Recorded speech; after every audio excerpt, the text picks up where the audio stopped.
वक्रतुंड महाकाय सूर्यकोटि समप्रभा निर्विघ्नं कुरु मे देव सर्वकार्येषु सर्वदा। ओम नमः शिवाय। अथ चतुर्विंशोऽध्यायः। दंडकारण्य में शिव को राम के प्रति मस्तक झुकाते देख सती का मोह तथा शिव की आज्ञा से उनके द्वारा राम की परीक्षा। नारद जी बोले, हे ब्रह्मन, हे विधे, हे प्रजानाथ, हे महाप्राज्ञ, हे कृपाकर, आपने भगवान शंकर तथा देवी सती के मंगलकारी यश का श्रवण कराया है। अब इस समय पुनः प्रेम पूर्वक उनके उत्तम चरित्र का वर्णन कीजिए। उन दंपति शिवा शिव ने वहाँ रहकर कौन कौन सा चरित्र किया था। ब्रह्मा जी बोले, हे मुने, आप मुझसे सती और शिव के चरित्र का प्रेम पूर्वक श्रवण कीजिए। वे दोनों दंपति वहाँ लौकिक गति का आश्रय ले नित्य निरंतर क्रीड़ा करते थे। हे मुने, तदनंतर महादेवी सती को अपने पति शंकर का वियोग प्राप्त हुआ, ऐसा कुछ श्रेष्ठ बुद्धि वाले विद्वानों का कथन है। परंतु हे मुने, वास्तव में उन दोनों शक्ति और शक्तिमान का परस्पर वियोग कैसे हो सकता है, क्योंकि जिनमें वे दोनों वाणी और अर्थ के समान एक दूसरे से सदा मिले जुले हैं। फिर भी सर्वसमर्थ सती एवं शिव लीला प्रिय होने के कारण लोक व्यवहार का अनुसरण करते हुए जो कुछ भी करते हैं वह सब समीचीन ही है। दक्ष कन्या सती ने जब देखा कि मेरे पति ने मुझे त्याग दिया है, तब वे अपने पिता दक्ष के यज्ञ में गई और वहाँ भगवान शंकर का अनादर देखकर उन्होंने अपना शरीर त्याग दिया। वे ही सती पुनः हिमालय के घर पार्वती के नाम से प्रकट हुई और कठोर तपस्या करके उन्होंने विवाह के द्वारा पुनः भगवान शिव को प्राप्त कर लिया। सूत जी बोले, हे महर्षियों, ब्रह्मा जी की इस बात को सुनकर नारद जी ब्रह्मा जी से शिवा और शिव के महान यश के विषय में इस प्रकार पूछने लगे। नारद जी बोले, हे विष्णु शिष्य, हे महाभाग, हे विधे, आप मुझे शिवा शिव के लोक आचार से संबंध रखने वाले उनके चरित्र को विस्तार पूर्वक बताइए। हे तात, भगवान शंकर जी ने प्राणों से भी प्यारी अपनी धर्म पत्नी सती का किस लिए त्याग किया, यह घटना बड़ी विचित्र जान पड़ती है, अतः इसे आप अवश्य कहिए।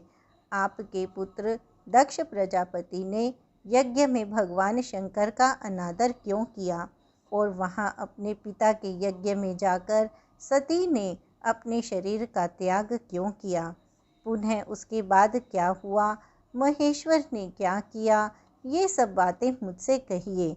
मैं इस वृतांत को श्रद्धा युक्त होकर सुनना चाहता हूँ।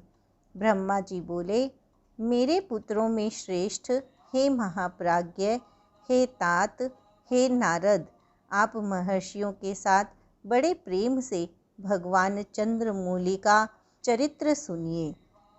श्री विष्णु आदि देवताओं से सेवित पर ब्रह्म परमेश्वर को नमस्कार करके मैं उनके महान अद्भुत चरित्र का वर्णन करता हूँ।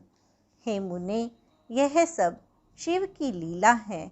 वे प्रभु अनेक प्रकार की लीला करने वाले, स्वतंत्र और निर्विकार हैं। देवी सती भी वैसी ही हैं। हे मुने, अन्यथा वैसा कर्म करने में कौन समर्थ हो सकता है।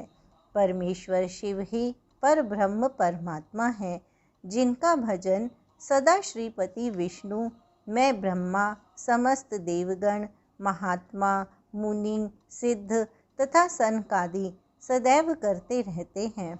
शेष जी प्रसन्नता पूर्वक जिनके यश का निरंतर गान करते रहते हैं किंतु कभी भी उनका पार नहीं पाते हैं, वे ही शंकर सबके प्रभु तथा ईश्वर हैं। यह सब तत्व विभ्रम उन्हीं की लीला से हो रहा है।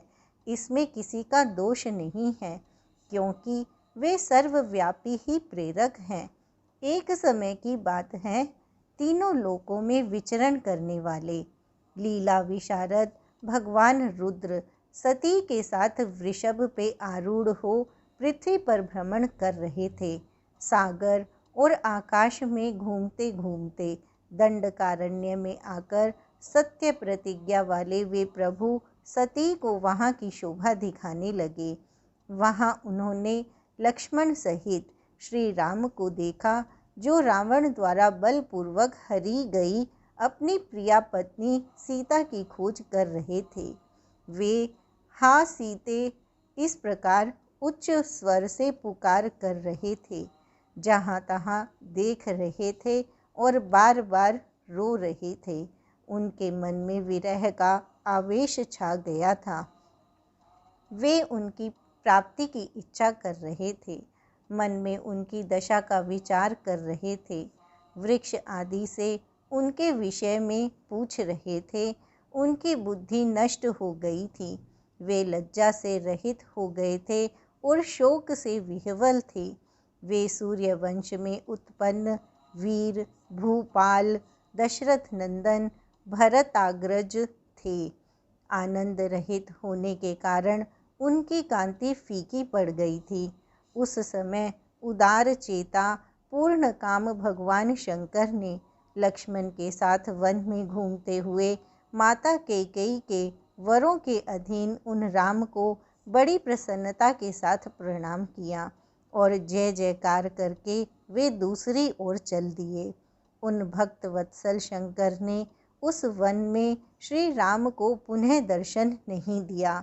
मोह में डालने वाली भगवान शिव की ऐसी लीला को देखकर सती को बड़ा आश्चर्य हुआ। वे उनकी माया से मोहित हो उनसे इस प्रकार कहने लगी। सती बोली, हे देवदेव, हे परब्रह्म, हे सर्वेश, हे परमेश्वर, ब्रह्मा विष्णु आदि सब देवता आपकी ही सेवा सदा करते रहते हैं। आप ही सबके द्वारा प्रणाम करने योग्य हैं। सबको आपका ही सर्वदा सेवन और ध्यान करना चाहिए। वेदांत शास्त्र के द्वारा यत्नपूर्वक जानने योग्य निर्विकार तथा परम प्रभु आप ही हैं। हे नाथ, ये दोनों पुरुष कौन हैं? इनकी आकृति विरह व्यथा से व्याकुल दिखाई पड़ रही है।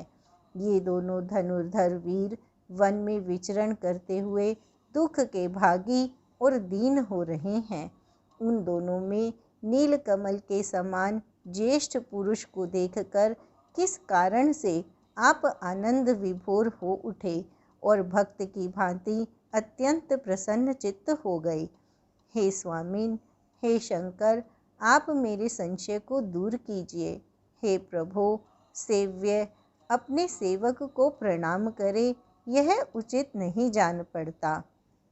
ब्रह्मा जी बोले, हे नारद, कल्याणमयी परमेश्वरी आदिशक्ति सती देवी ने शिव की माया के वशीभूत होकर जब भगवान शिव से इस प्रकार पूछा, तब सती की यह बात सुनकर लीला करने में प्रवीण परमेश्वर शंकर जी हंसकर सती से कहने लगे।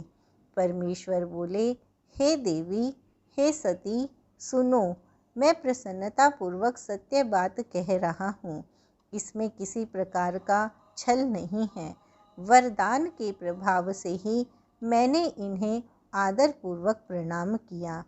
हे देवी, ये दोनों भाई वीरों द्वारा सम्मानित हैं।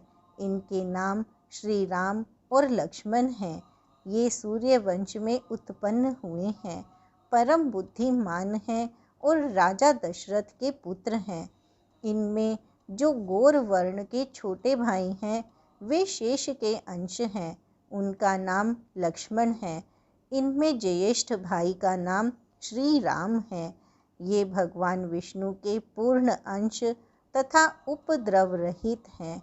ये साधु पुरुषों की रक्षा और हम लोगों के कल्याण के लिए इस पृथ्वी पर अवतरित हुए हैं। इतना कहकर सृष्टि करने वाले भगवान शंभु चुप हो गए। इस प्रकार शिव का वचन सुनकर भी उनके मन को विश्वास नहीं हुआ, क्योंकि शिव की माया बलवती है। वही तीनों लोगों को मोहित किए रहती है। सती के मन में मेरी बात पर विश्वास नहीं हुआ है, ऐसा जानकर लीला विशारद सनातन प्रभु शंभु यह वचन कहने लगे। शिवजी बोले, हे देवी, मेरी बात सुनो। यदि तुम्हारे मन को विश्वास नहीं होता है तो तुम वहाँ जाकर अपनी ही बुद्धि से श्री राम की परीक्षा स्वयं कर लो। हे सती, हे प्रिय, जिस प्रकार तुम्हारा भ्रम दूर हो वैसा ही तुम करो। तुम वहाँ जाकर परीक्षा करो, तब तक मैं इस वट वृक्ष के नीचे बैठा हूँ।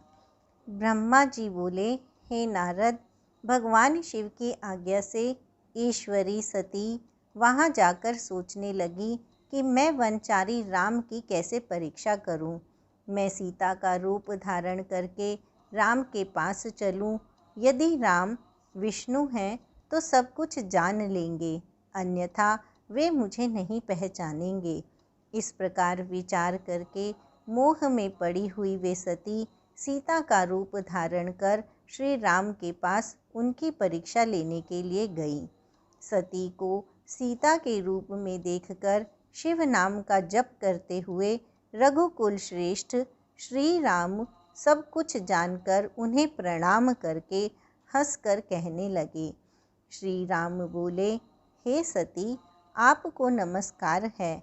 आप प्रेम पूर्वक बताइए कि शिवजी कहाँ गए हैं। आप पति के बिना अकेली ही इस वन में क्यों आई हैं। हे सती, आपने अपना रूप त्याग कर किस लिए यह रूप धारण किया है। हे देवी, मुझ पर कृपा करके इसका कारण बताइए। ब्रह्मा जी बोले, राम जी की यह बात सुनकर सती उस समय आश्चर्यचकित हो गईं। वे शिव जी की कही हुई बात का स्मरण करके और उसे सत्य समझकर बहुत लज्जित हुई।